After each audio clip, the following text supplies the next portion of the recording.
ভবের নাট্যশালায় মানুষ চেনা দায়, একটা গানের কলি, খুব সুপার হিট গান। সুরটা মনে আছে কিন্তু আমার গলায় গান আসে না। ভবের নাট্যশালায় মানুষ চেনা দায়, কেন কথাটা বললাম? এই যে তৌহিদ আফ্রিদি, এতটা খারাপ ভাবি নাই, এতটা খারাপ। হায় হায় হায় হায়।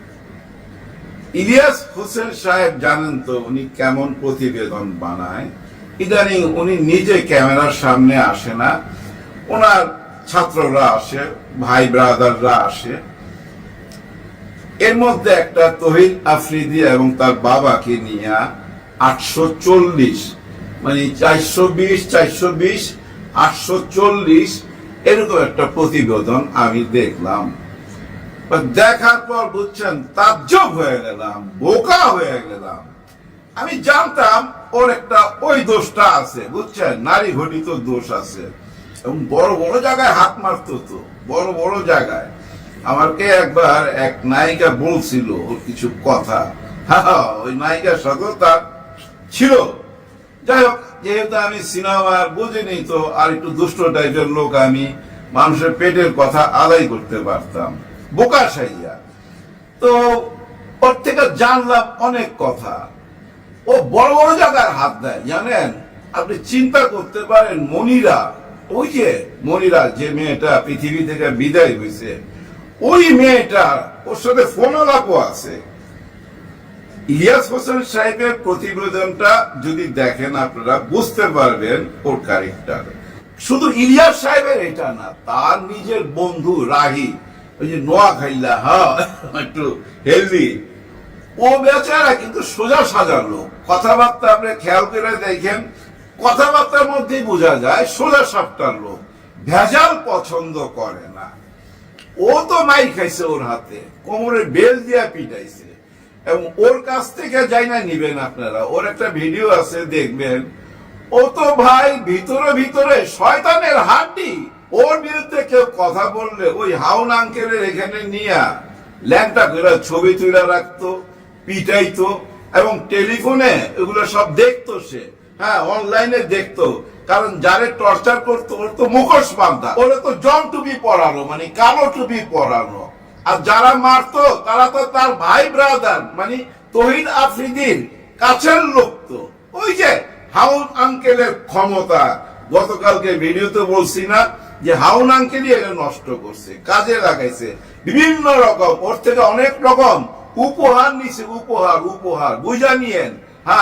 এবং ও এগুলো দিয়া বিভিন্ন জায়গায় হাত কইরা ফেলাইছিল।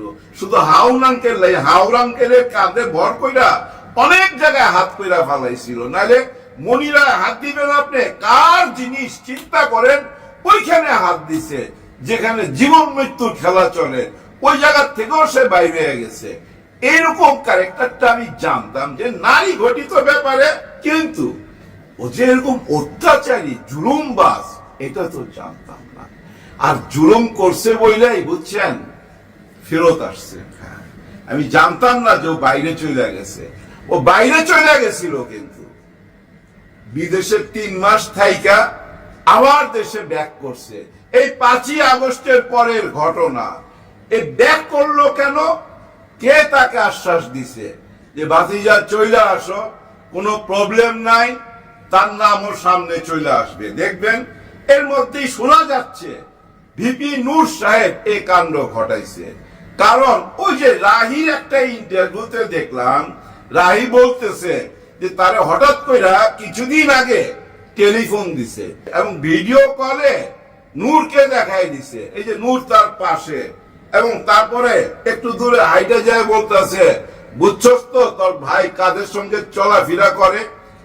তার মানে কি নূর সাহেব তাকে গ্রিন সিগন্যাল দিল, লাল সিগন্যাল বন্ধ কইরা গ্রিন সিগন্যাল। উনি কি কোনো তদবির সাথে জড়িত? উনি তো একটা স্ট্যাটাস দিল এর মধ্যে, মাই টিভি নাকি কারা কারা দখল করতেছে, মব জাস্টিস কইরা মাই টিভি দখল করতেছে, এরকম একটা স্ট্যাটাস দেখলাম। আমি বুঝলাম না নূর সাহেব আপনি কেন এগুলাতে জড়িত হবেন? জানি না সত্য মিথ্যা, সত্য মিথ্যা আপনারা যাই না যাবেন। যারা বড় বড় সাংবাদিক আছে ভাই, তারা ছাড় দিয়েন না। সাংবাদিক ভাইদের বলবো সত্যটা তুইলা ধরেন ভাই, সত্যটা তুইলা ধরেন, যেমন ইলিয়াস হোসেন সাহেব তুইলা ধরে। এরকম সত্য যদি আপনারা আরো 10টা মানুষ তুইলা ধরেন, এই দেশের চেহারা বদলা যাবে ভাই। শয়তান গুলা ঠান্ডা হয়ে যাবে, বদমাইশ গুলা ঠান্ডা হয়ে যাবে। এই যে তৌহিদ আফ্রিদি এতটা খারাপ, এটা কি জানতো না? অনেকেই জানতো, মাই টিভি সাংবাদিকরাও তো জানতো। এই সাংবাদিকরা ইচ্ছা করলে চাকরি চাইরা বিদেশে যাও তো প্রচার করতে পারতো যে মাই টিভিতে এই কাজ চলতেছে, এইসব অবকর্ম চলতেছে। এর মধ্যে শুনলাম কোন এক ভদ্র মহিলার এই মাই টিভি, ওইটাও নাকি নিয়ে নিছে এই সাথী সাহেব, তৌহিদ আফ্রিদির বাবা। এই সাথী সাহেব খুব সাধারণ লোক ছিল, 10 টাকা পকেটে থাকতো না। ওই ভদ্র মহিলা বলতেছিল, বলছেন, কিন্তু ফকিন্নি পুটুত বলে নাই, ফকিন্নি পুত বলে নাই, বান্দির বাচ্চা বলে নাই, সম্মান দিয়া কথা বলছে সাথী সাহেবকে।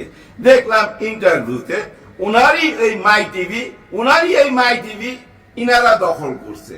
আর এই ধরনের কথাবার্তা ওই যে স্বপন নামে একজন ইউটিউবার আছে না, সে বলছিল। আহারে বেচারার কান্না, এর মধ্যে অনেকের কান্না দেখলাম। সায়াম নামে একজন ইউটিউবার, নামটা ঠিক বললাম কিনা জানি না, হ্যাঁ, উনাকে পিটাইছে। উনার আমি নিজে দেখছি, উনি বলতেছে যে আমাকে নিয়ে কুত্তার মতো পিটাইছে এই তৌহিদ আফ্রিদি। এবং এই তৌহিদ আফ্রিদি তখন টেলিফোনে সব দেখতেছিল, সে বুঝতে পারতেছিল, তারও গলার মধ্যে ওই যে জম টুপি। চিন্তা করছেন?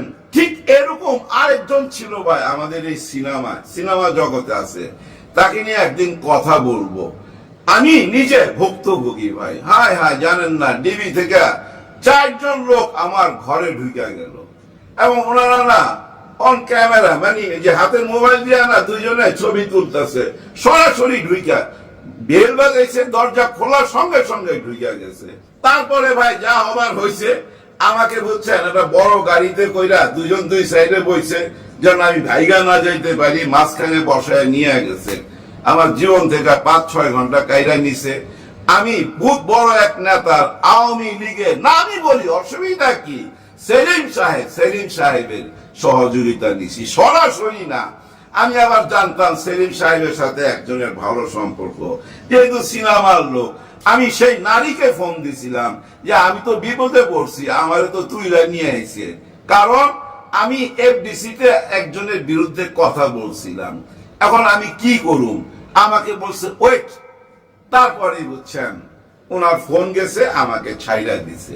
এরকম ঘটনা আমার সাথেও ঘটছে। তার মানে কি জানেন, এই তৌহিদ আফ্রিদি যা যা করছে, এটা প্রায়শ্চিত্ত তাকে করতে হবে, নাইলে তো সে ভাইগাই গেছিল, সের জন্য চলে গেছিল, আবার কেন আসবে, আইসা এমন ভাবে কেন ফাঁসবে? তার মানে ওই যে বিচার লেখা হয়ে গেছে।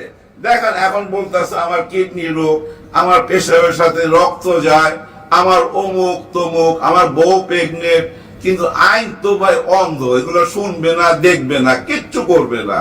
যেটা আইনের বিচার সেটা হবেই, কারণ তার বিরুদ্ধে প্রচুর প্রমাণ, বাঁচতে পারবে না। যাই হোক, যে মামলা ঢুকাইছে, মানে ওই যে হত্যা মামলা, হয়তো সেখান থেকে নতুন কোন মামলা টার্ন করবে, এটা নতুন মামলাতে ঢুকা যাবে, ছাড় পাবে না, কারণ অনেক কিছুর প্রমাণ আছে।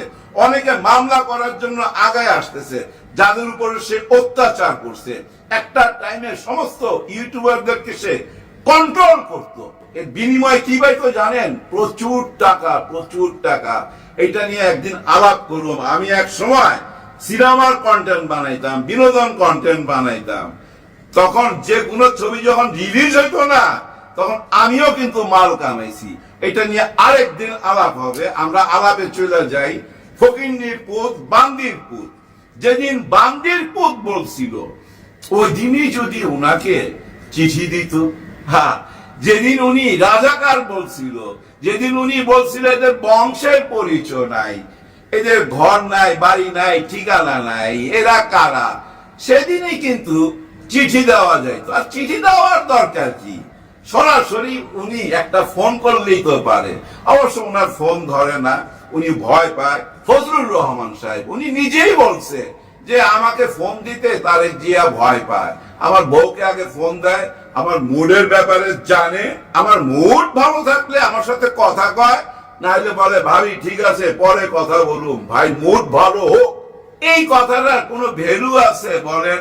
এরকম কথা মানুষ বইলা বেড়ায়। উনি আপনাকে শ্রদ্ধা করে, সম্মান করে, আর আপনি যেভাবে বলতেছেন ওনাকে তো ছোট করে দিলেন। উনি তো এই দেশের প্রধানমন্ত্রী হইতে যাইতেছে, তাই না?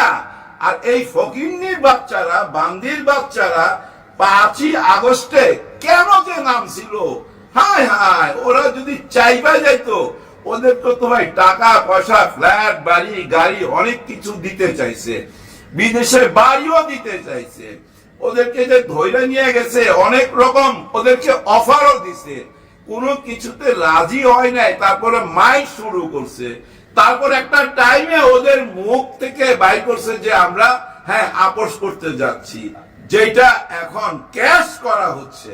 যে ওরা তো কোনো আন্দোলন করতেই চাইছিল না, ওরা তো পিছিয়ে গেছিল।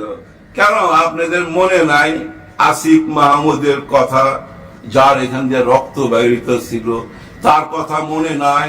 সে তখন দায়িত্ব নিছিল, সেই তো ঘোষণা দিল, সব দফা বাদ দিয়ে এক দফা নিয়ে আসলো, 6 তারিখের জায়গায় 5 তারিখ নিয়ে আসলো। তার ঘোষণার কারণেই তো এই আন্দোলন সফল হইল। এটা কি ভুলে গেলে হবে? কেউ শিকার যাক না যাক, হ্যাঁ মনে করেন আমি শিকার গেলাম না, আমি মনে করলাম ধর এরা কারা, ফকিন্নির বাচ্চা, বান্দির বাচ্চা, এদের কি পরিচয় আছে, আর যা বেটা সর, তোরা কারা, আমরাই তো সবকিছু করছি। ওকে, নো প্রবলেম, আপনারা সবকিছু করছেন, কিন্তু বর্তমানে সমস্ত চ্যানেলে, সমস্ত টক শোতে, পত্র পত্রিকায়, ইউটিউবে, ফেসবুকে, টেলিগ্রামে, সব জায়গায় আপনারা কাদের নিয়ে তর্ক করতেছেন? আপনাদের কথা দেখি না জামাতের অমুক নেতারা নিয়ে তর্ক করতেছেন, বা হেফাজতের অমুক নেতারা নিয়ে তর্ক করতেছেন। আপনারা তো তর্ক করতেছেন এই ছেলে পেলে, বান্দির বাচ্চা, এই ফকিন্নির পুতদেরকে তো নিয়ে তর্ক করতেছেন। সব আলাপ তো তাদেরকে নিয়ে। তার মানে কি, আপনারা যত বড় ব্লু ব্লাড হন না কেন, হ্যাঁ আপনাদের রক্ত ব্লু, কারণ আপনারা তো হলেন রাজবংশের। হ্যাঁ রাজবংশের, ঠিকই তো, আপনারা রাজবংশের। খেয়াল করে দেখেন, হিসাব মিলায় দেখেন, রাজা, রানী, রাজপুত্র, একদম পুরা রাজবংশ, যার জন্য এদেরকে মনে হয় ফকিন্নির পুত, বান্দির পুত। তবে এখানে আরেকটা টুইস্ট আছে ভাই, আর একটু মজা আছে। মজাটা কি জানেন? ওনাকে যে চিঠি দিছিল বিএনপি, ওই চিঠির জবাব উনি দিছে, কিন্তু ওই জবাবে বিএনপি খুশি না। আমি ওই চিঠিটা পড়ছি, উনি যেটা উত্তর দিছে, উনি ঘুরাইয়া পেঁচায়া যেটা বলতে চাইছে, এই জামাতে ইসলাম এরা রাজাকার, আর এই শিবির বুঝে এরা এরা হলো গিয়া এই দেশের শত্রু, এদের সাথে আমার কোনো আপোষ নাই, কারণ আমি বীর মুক্তিযোদ্ধা। এইটাই উনার মূল কথা। এবং আরেকটা দাবি করছে, গত 16-17 বছর উনি রক্ত চক্ষুরকে ভয় না পায়া, মানে শেখ হাসিনাকে ভয় না পায়া উনি একাই লড়াই করে গেছে। এবং এক জায়গায় এইটাও বলছে যে এই জুলাই গণ অভ্যুত্থানে তারা যখন কোটা আন্দোলনে ছিল, তখন আমি তাদেরকে স্ট্যাটাস দিয়ে বলছি তোমরা কেন গণতন্ত্রের মুক্তি চাও না, মানে উনি ওইটারও দাবি করছেন। আসলে হয়েছে কি জানেন, আউলে গেছে, কারণ দলের কেউ তো উনার পাশে নাই।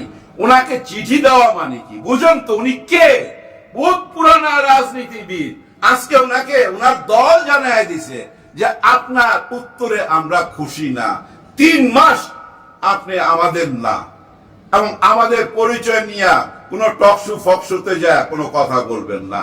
উনি কোন টক শোতে বা পত্র পত্রিকা ইন্টারভিউ দিলে ওটা ওনার ব্যক্তিগত, বিএনপি কোনো দায়িত্ব না। মূল কথা বুঝছেন? এইটাও কিন্তু অনেক বড় শাস্তি। হ্যাঁ, যদি লাইনে আসে, আমার মনে হয় না উনি এটা লাইনে আসবেন, কারণ উনি চিঠিতে তো বইলাই দিছে উনার যুদ্ধ এই জামাত ইসলামের সাথে, রাজাকারের সাথে, আর শিবিরের সাথে। কিন্তু শিবির, রাজাকার, এই জামাত ইসলাম, ইনাদের বাদ দিয়া বাংলাদেশের রাজনীতি তো অচল। এটা কি প্রমাণ পাচ্ছেন না?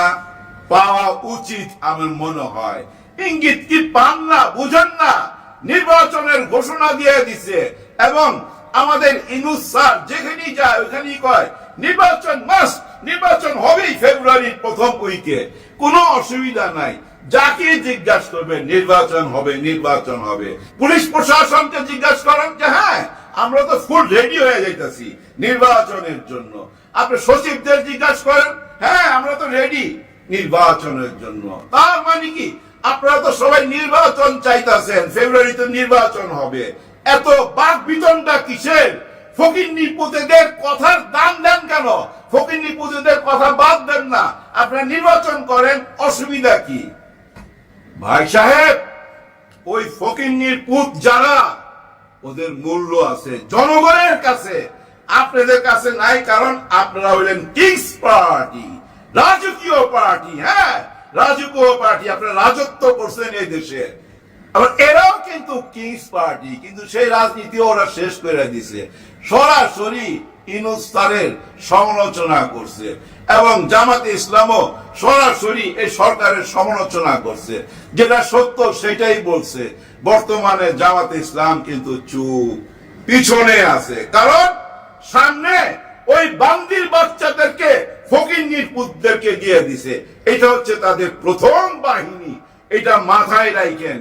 তারপরে তো রয়ে গেছে ছাত্র শিবির, তারপর তো রয়ে গেছে জামাতে ইসলাম, চরমনাই পীর সাহেব এবং হেফাজতে ইসলাম সহকারে সমস্ত ইসলামিক মাইন্ডের সবাই। আপনাদের সঙ্গেও থাকবে, অনেকে নিশ্চয়ই থাকবে। কিন্তু এই যে দুইটা ভাগ হয়ে গেল, কিভাবে দেশ চালাবেন? ক্ষমতায় যাবেন, বিশ্বাস করেন ক্ষমতা যাওয়ার পর 1 থেকে 1.5 বছর, হাইস্ট 2 বছর, এর মধ্যে আবার বড় ধরনের প্রবলেম হবে এই দেশে। যত রকম চেষ্টাই করেন না কেন, আর পুলিশ দিয়ে ভয় দেখাবেন, র্যাব দিয়ে ভয় দেখাবেন, আর্মি দিয়ে ভয় দেখাবেন না। 5ই আগস্টে 2024-এ সে ভয় কাইটা গেছে। জুলাই গণ অভ্যুত্থানটাকে আপনাকে মাইনা নিতেই হবে, কোনো উপায় নাই। এইটা মাইনা নেন, এটা মাইনা নিয়া নতুন সিস্টেমে নির্বাচনে আসেন। যদি নতুন সিস্টেমে নির্বাচন না করতে চান, সেটা আপনারা ঘরোয়া বৈশাখ সিদ্ধান্ত নেন না। রাস্তাঘাটে কেন, মিডিয়াতে কেন? এই মিডিয়াতে যতই রাজনীতি করবেন, একটা টাইমে হয়ে যাবে কি জানেন? টিকটক রাজনীতিবিদ, টিকটক রাজনীতিবিদ হয়ে যাবেন। দেখেন টিকটকে চলে যাবে পার্ট টু পার্ট বক্তব্য সবাই, তখন সবাই মনে করবে আয় হায় রাজনীতিবিদরাও তো এই টিকটক করে। ভাই, রাজনীতিবিদরাও দেখি টিকটক করে। এখনো দেখবেন সবাই বক্তব্য উপরে দিয়া আমার একটা খুমা নিচে দিয়ে দিলাম, কোনো কপিরাইট হয় না, পয়সা আসে। ওইভাবে কিন্তু ছড়ায় যাচ্ছে সবাই বক্তব্য। এই যে ফজলুল সাহেব আপনি বললেন আপনার কি দোষ, আপনি কোনো কিছুই কিন্তু স্বীকার যান নাই, আপনি আপনার দোষটা ধরতে পারেন নাই এখনো। আপনার দোষটা কি? আপনি সমস্ত টিকটক গুলা অডিও ভিডিও যা আছে সব শুনেন, বিশেষ করে 7টা দিনের জন্য আপনি নিজেকে লুকায়া ফেলান আর ওগুলা শুনতে থাকেন। দেখবেন আপনার ভিতরে অনুশোচনা আসবে। হ্যাঁ ভাইজান, অনুশোচনা আসতে বাধ্য। কারণ আপনি জুলাই গণ অভ্যুত্থানটাকে কলঙ্কিত করছেন। আপনার মুখ দিয়েই প্রথম আসছিল বান্দির পুত, তারপরে এই যে রুবিন ফারহানা ম্যাডাম, ওনার মুখ দিয়ে আসছে ফকিন্নির পুত। আজকে দেখেন সেই ফকিন্নির পুত কি বক্তব্য রাখছে। হাসনাত আব্দুল্লাহ সোজা সাজি বলছে যে ভাই ব্রাদার, তোমাদের একটা কথা বলি, উনি নারী, নারীকে সম্মান করতে শিখো, উনাকে নিয়ে বাজে কোনো কমেন্ট তোমরা কইরো না। রিকোয়েস্ট করছে ফকিন্নির পুত রাজবংশের একজন নেত্রীর জন্য রিকোয়েস্ট করছে কেউ যেন বাজে কথা, বাজে মন্তব্য না করে। দেখছেন কিভাবে রাজনীতি করতে হয়, কোন অ্যাঙ্গেলে রাজনীতি করতে হয়। শিখেন, নতুনদের কাছ থেকে শিখেন। বর্তমান দেখেন না, টোটাল মিডিয়া শুধু নতুনরা আর নতুনরা, সাথে আপনারা। ভিডিও শেষ করার আগে আরেকজন নতুনকে আমি বলবো, যে নতুনের প্রেমে পড়ছিলাম আমি, ভিপি নূর সাহেব। হ্যাঁ, আপনি না একটু একটু ব্যক্তিত্ব হারাচ্ছেন। আপনাকে দেখলাম একটা রুম থেকে বাইর হইতে। আপনি তো জানেন সবাই হাতে ক্যামেরা আছে, ইউটিউবাররা দাঁড়ায় আছে। আপনি সালাউদ্দিন আহমেদের সাথে বাড়িতেছেন কি জানি বলতে চাইতেছেন, কিন্তু সালাউদ্দিন সাহেব আপনার কথা পাত্তাও দেয় নাই, আপনার দিকে তাকায়ও নাই। উনি সোজা এটা চলে গেছে, আপনি একটা টাইমে ঘুইরা আবার লুকাইয়া গেলেন। দেখতে ভাল লাগে। ওই যে বলছি না একটু আগে, সব টিকটক হয়ে যাচ্ছে, সব কিছু রিল হয়ে যাচ্ছে, ইউটিউবে চলে আসতেছে, কেউ লুকাইতে পারবেন না নিজেকে। সবাই সাবধান হন। আপনারা দেশকে ভালোবাসেন কিনা, আপনাদের চেহারাগুলো আমরা না স্লো মোশন কইরা, বিগ ক্লোজ কইরা, চোখ দেখি, নাক দেখি, ঠোঁট দেখি, অঙ্গভঙ্গি দেখি, কে কি করতেছেন ওইখান থেকে বুঝা যায় তো কে কোন পথে হাঁটতেছেন। যে যে পথেই হাঁটেন না কেন, দেশ চলে গেছে ওয়ান ওয়ে রোডে। ওয়ান ওয়ে রোডে একবার যদি ঢুকেন, ইউ টার্ন নিতে পারবেন না, শেষ পর্যন্ত যাইতে হবে। ইউ টার্ন নিলেই অ্যাক্সিডেন্ট। ওয়ান ওয়ে রোডে ঢুকে গেছে দেশ। এই ওয়ান ওয়ে রোডের ভিতরে বুঝছেন অনেক বড় বড় সুড়ঙ্গ আছে, ওই সুড়ঙ্গের ভিতর দিয়ে যায় একটা সময়